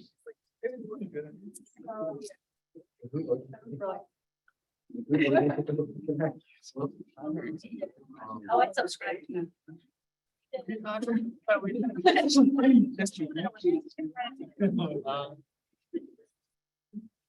Okay. So as you learned from the Kahoot, cardiac or cardiovascular disease is the leading cause of death for women, which is kind of surprising, even though men are still considered to be the ones with, that get cardiac disease. And so women are more often misdiagnosed when they have MI, and they also have worse outcomes. Part of this is due to atypical symptoms, which also contributes to delay in care. So our project wanted to look at educating ED staff on the benefits of utilizing this more highly specific troponin test to detect AMI in women. So I'll pass it off to Robert. Thank you. Okay, so when we were gathering research, we found three main themes amongst myocardial infarction diagnosis in women. So the first theme was sex and age-related differences in MI between women and men, strategies to reduce misdiagnosis, and then benefits of a strategy. So in the first part, this past year, Weininger in 2022, he completed interviews of STEMI patients post-angioplasty and found out that women were less likely to seek treatment or think they have a heart attack because they didn't believe their symptoms were worthy of a myocardial infarction, or they didn't want to cause trouble at the ER, or they just simply didn't want to be a bother to anybody. In a 2017 systematic review, Dreyer found that compared with men, women are most likely to report 3+ symptoms to include epigastric pain, palpitations, discomfort between the shoulder blades, shortness of breath, with fatigue being the earliest symptom. Other atypical symptoms that occurred were a lower peak cardiac biomarker, such as troponin and creatinine kinase MB, and fewer findings of ST elevation on an EKG.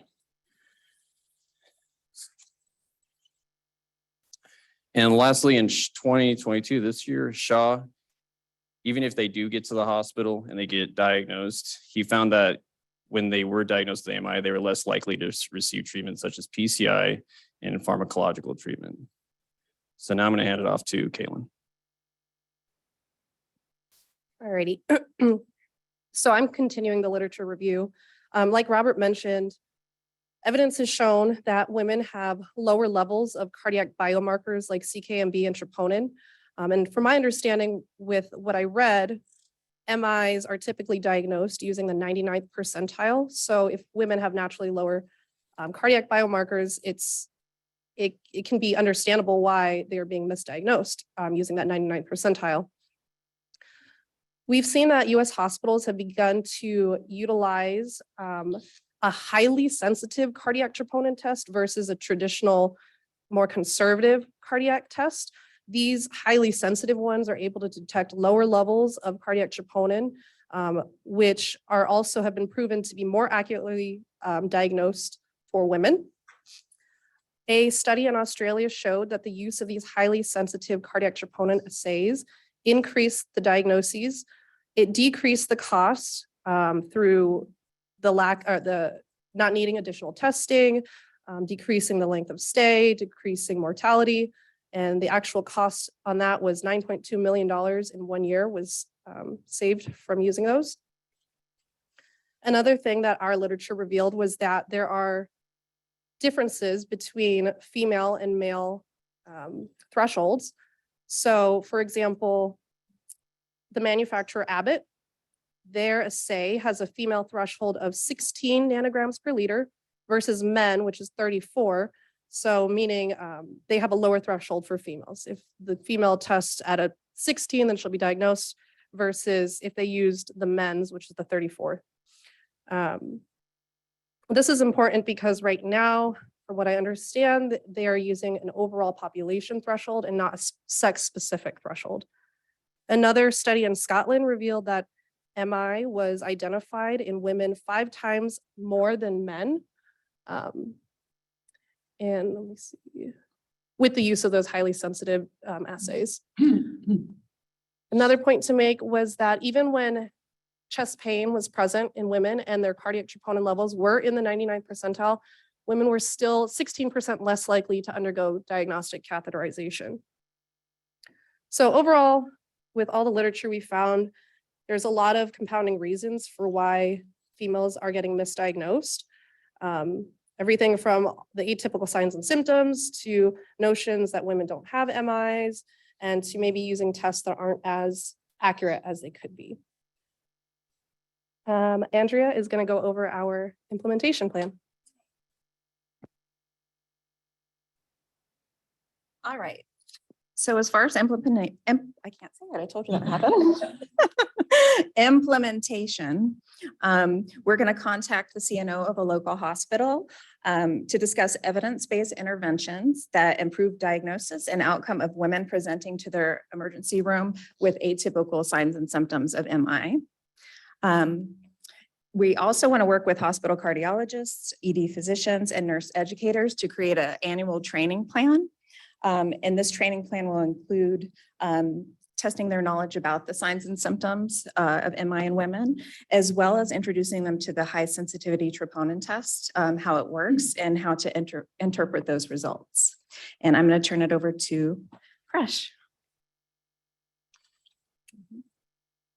Okay, so for evaluation plan, we did the pre and post education quiz just to get a baseline of knowledge, just like we did with you guys with the Kahoot.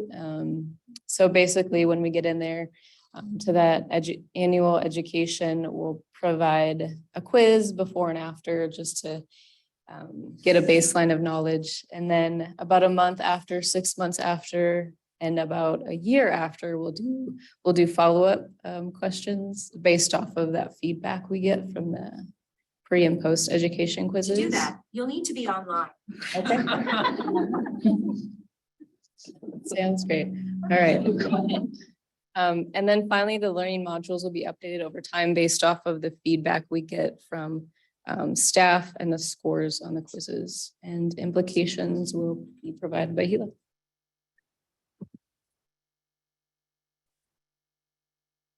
Okay, so the overall goal of this project is just improving the current protocols for women that come to the emergency departments presenting with signs of acute MI.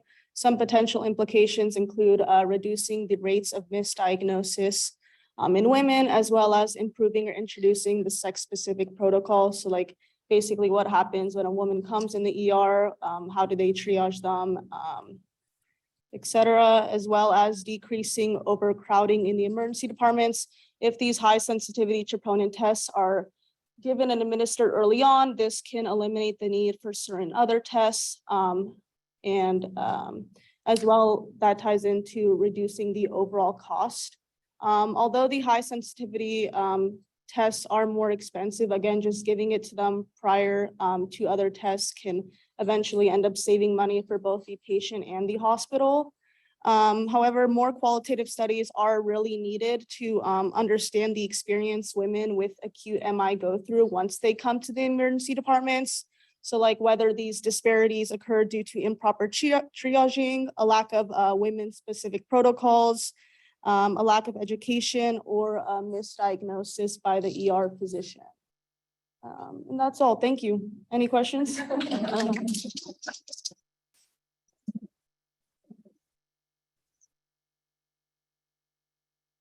Are there any questions?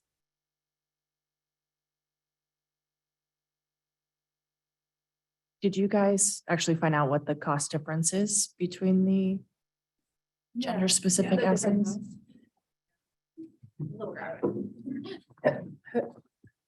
I actually looked it up just before this because I had a feeling someone was gonna ask. So forgive me if it's not the most accurate, but what I read and found was that there was, based off the manufacturer, it's either a $0 difference up to like $3.75, like $3.75 from using the traditional to the highly sensitive one. But overall, they keep saying that the use of the highly sensitive ones are decreasing overall costs because of the domino effect it has. Anything online? Nothing. Yeah, Dr. Bartmus has more, but we'll does anybody else have any questions? No? All right, let's hear it from the expert. I'm no expert, but so we transitioned, at least in HCA, in the last couple of years to high sensitive troponin. Everybody was very annoyed with it at first. But I guess the reason why I asked to clarify the cost, because I did actually, this poor woman, not to violate HIPAA, and I won't, but she was actually a healthcare professional. Her initial troponin was just barely elevated to the point where most physicians and ER providers would have just discharged. Checked another one just because she knew a little bit more than the general population, was just a little bit more elevated. Made her stay for a third one because she didn't want to go to be admitted. And it was full on NSTEMI range. So, you know, it is very easy to miss MIs in women. I definitely know that in the last 13 years of my career. But something like this is very important. And you guys have really, you know, touched into something that can be missed very easily.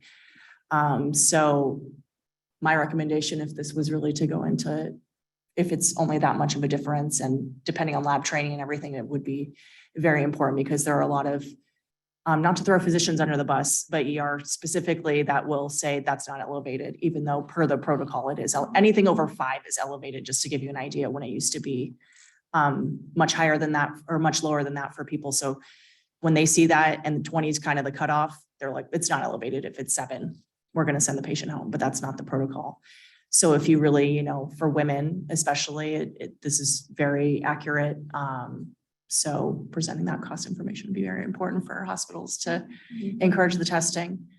I guess the other question I have is, you know, protocol wise, nursing can, you know, order that EKG when they step foot into the emergency room. So I guess how would you guys, I guess, suggest a test that you know, wouldn't be protocol based to order based off a patient's symptoms? How would you guys navigate around that in terms of this protocol?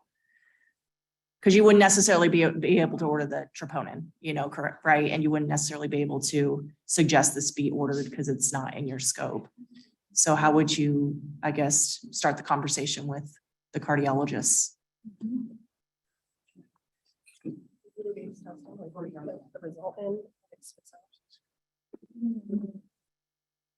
I bring this up because they're going to argue with me.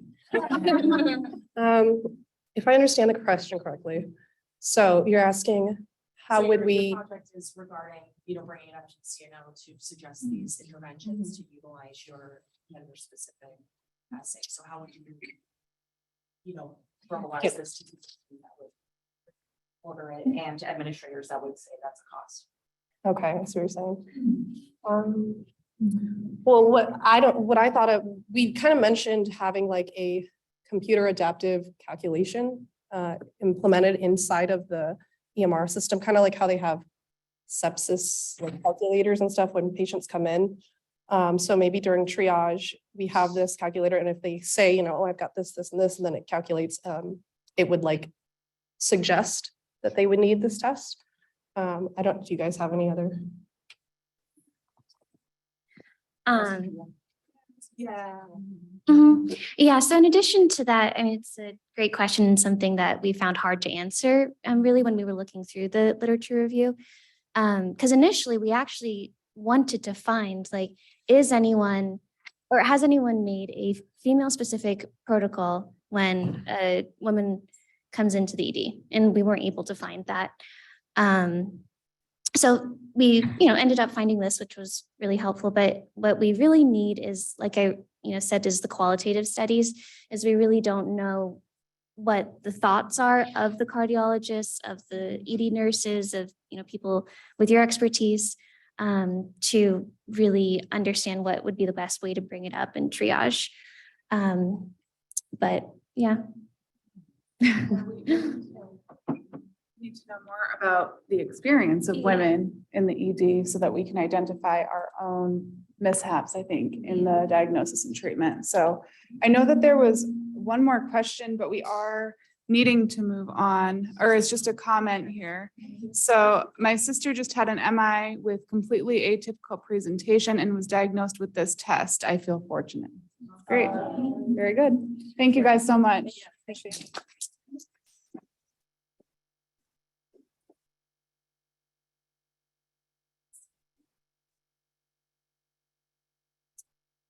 Group 5, come on up.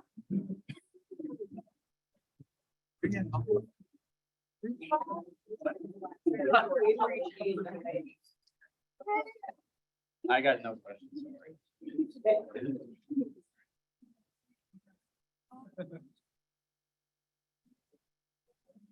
The evaluation for group 4 should be in the chat for everybody.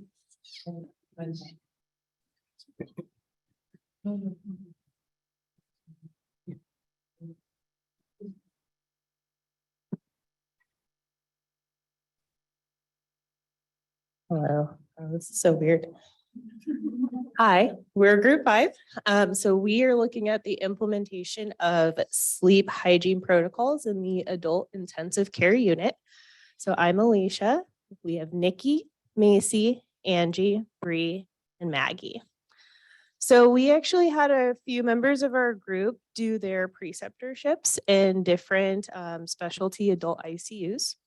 And talking about our experiences, one of the things that we all kind of noticed is how little sleep patients get, especially in the ICU. And so adults in the intensive care setting have been shown to suffer from sleep deprivation in some areas up to 80%. And this can come from a whole variety of factors, frequent care requirements, so hourly medication administrations, Q1 neuro checks, invasive monitoring like art lines, which are generally uncomfortable, noise from pumps, from monitors, from staff, pain from their conditions that brought them in, anxiety from being in an acute care setting, and then attachment to medical devices like catheters and blood pressure cuffs, or Flexi-Seals, things like that that are generally uncomfortable as well. So the ICU patients require restful sleep in order to promote healing, and yet they seem to get the least amount of sleep due to their care requirements. Sleep deprivation has significant health consequences for everyone, but especially for these patients, and this can lead up to things including delirium, which just exacerbates some of the issues that they already have. There are proven techniques to help improve sleep hygiene in the critically ill patient, and this should be implemented in these intensive care settings. So our project focuses on a nursing staff in a 20-bed ICU, a neurosurgical ICU, in a large urban hospital in Southern Nevada.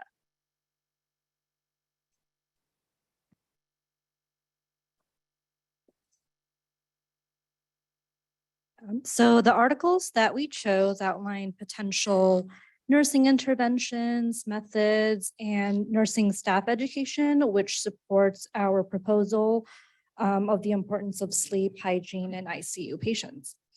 So a study by Grimm found that noise reduction along with clustering patient care proved to be one of the most effective nursing interventions to reduce disruption. Although pharmacological interventions were controversial, melatonin was found to be safe. Another study by Douglas found that during their study of nursing intervention implementation were barriers to data collection, and the most significant of these barriers was nursing compliance. The study by Honorman found that disruptions in sleep ultimately altered melatonin levels, which in turn can negatively change a patient's circadian rhythms.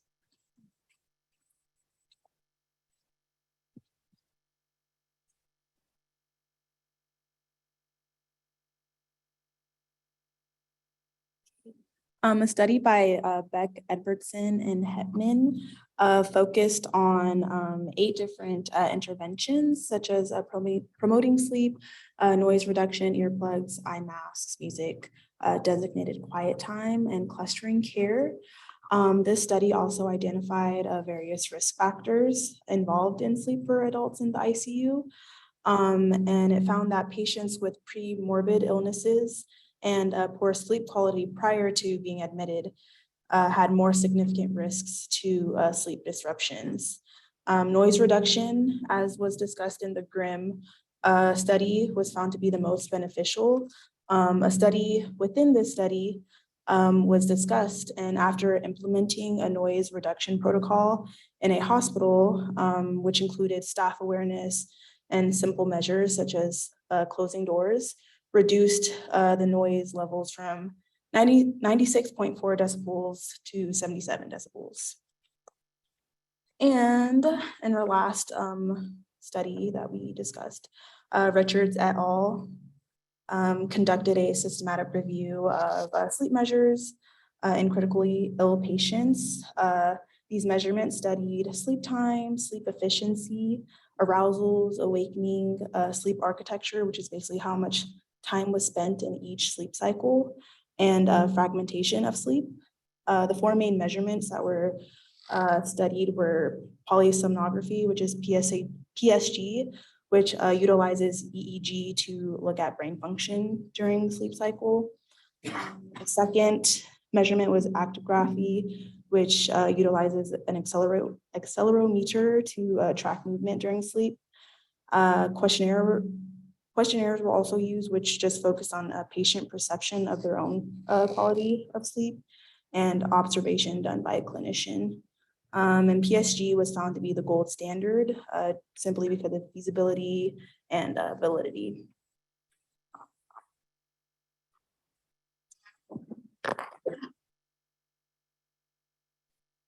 So for our implementation plan, we will start by establishing a baseline measurement on intervention use through a chart audit and a baseline of the nurse's knowledge of the effect of sleep hygiene in ICU patients prior to the educational session.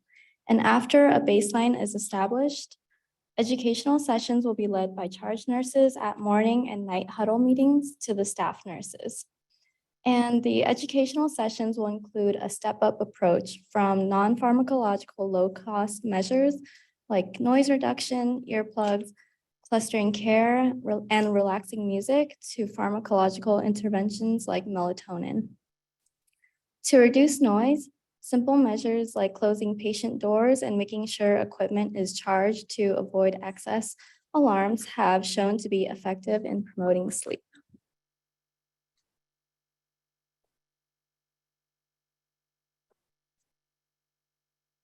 And then our evaluation plan. So we will be evaluating the use of the interventions that Maggie just mentioned by completing chart audits pre and post education. So it would be done 1 month before the education and then 1 month after the education. And when we're doing the chart audits, post education, we'll be looking for the nurse's documentation on the sleep promotion interventions.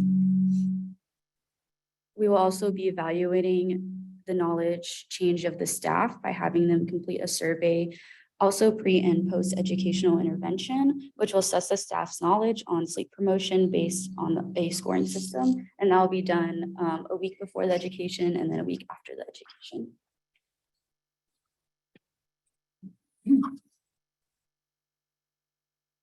So the main purpose or the main purpose of this study, the main purpose that we were trying to, or the main point that we were trying to come across was raising awareness of the risk factors that were involved with sleep deprivation, and then increase the knowledge of sleep hygiene. Oftentimes I feel that in the nursing or any in any health facility, like there's a culture where we assume that we should know something.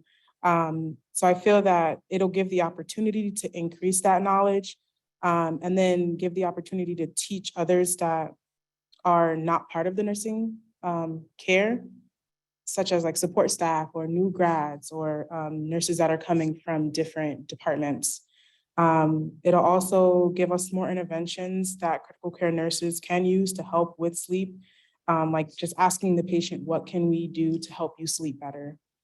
And then the patients can just report their improved quality of sleep, which could also help with their recovery.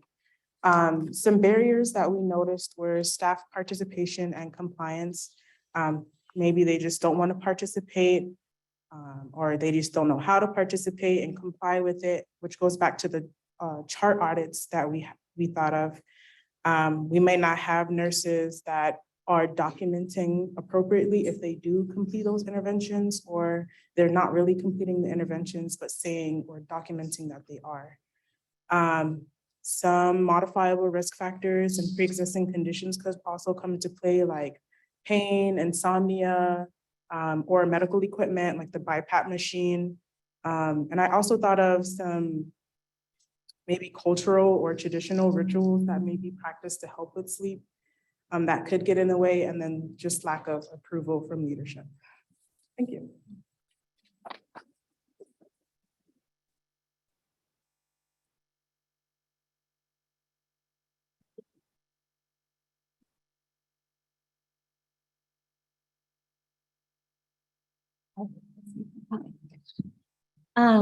Well, I really like this topic. I think it's very important.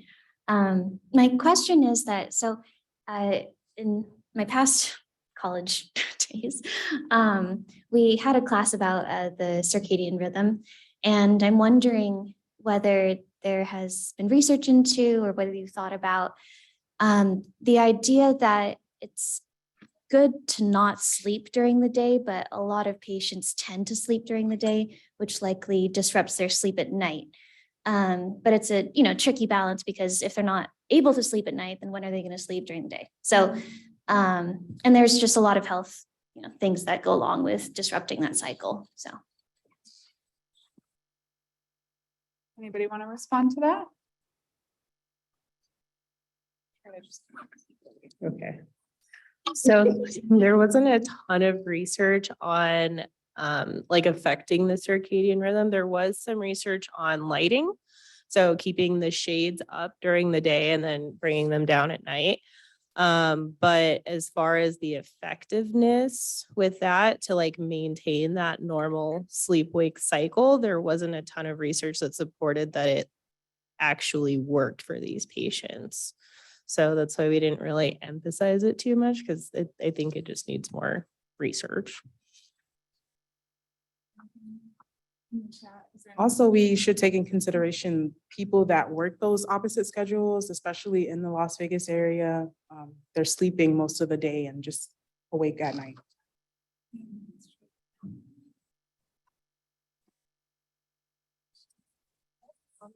Sure, Lexi. This is just a comment, but I remember when I was doing my peds clinicals at UMC PICU, my nurse was talking to me because only some of the rooms have windows, right? And so they usually would try to place the patients that were most with it at the window so that they could get like more of a normal sleep cycle. I just thought that was interesting. I thought I'd add. Thank you. Other questions, comments?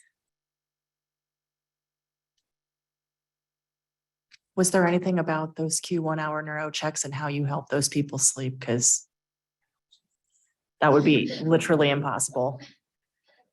I'm just curious if there was anything in the literature.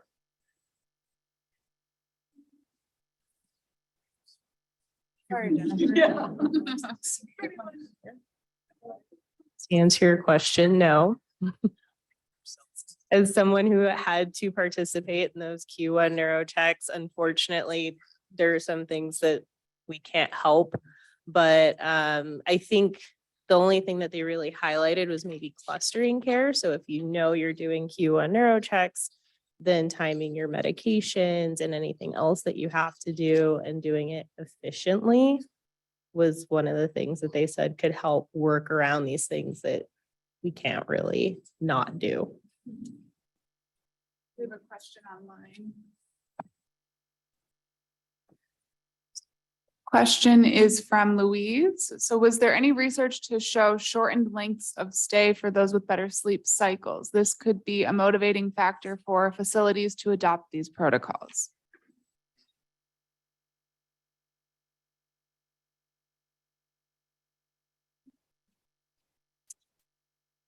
Just do the best you can. If you don't know, that's okay. So we're not sure which article it was, but there was an article that mentioned increased patient attitudes towards their healing. So not necessarily a shortened length of stay, but feeling like they had achieved their patient goals, if that makes sense. So nothing on time per se. Be an opportunity, right? And then we have a comment. This is a general comment. So each one of these presentations were terrific. You identified important aspects of care that certainly have opportunity for improvement. Our future healthcare systems will benefit greatly from each of your contributions to care. Thank you and good luck. And that's from Dr. Timpson.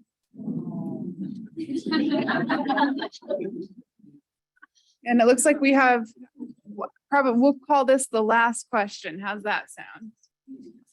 So sorry for the last question, but I used to do sleep studies, and people who get 7.5 to 8 hours of sleep, you normally get about 5 total cycles of sleep, including REM. I was wondering if you guys had any research for, how many sleep cycles that these people in the ICU end up getting.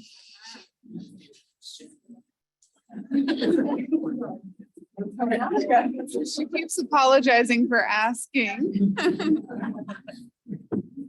No, you're the leader. This is my project.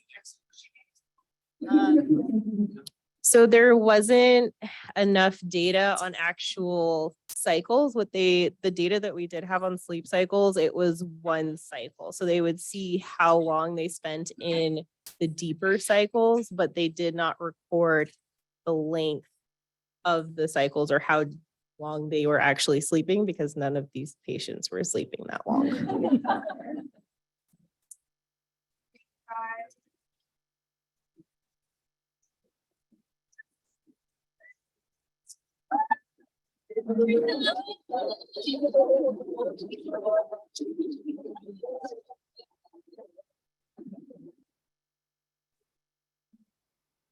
Thank you, everybody. Congratulations to you one more time.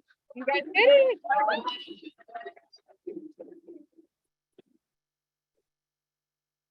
Thank you to all of our judges, to the students. This was another amazing capstone event. Your guys' projects, I really enjoyed working with you on these. And I do hope that you take some of the recommendations, which were to keep these topics in mind as you get ready to transition into your first nursing role, and continue the work. We need this in nursing.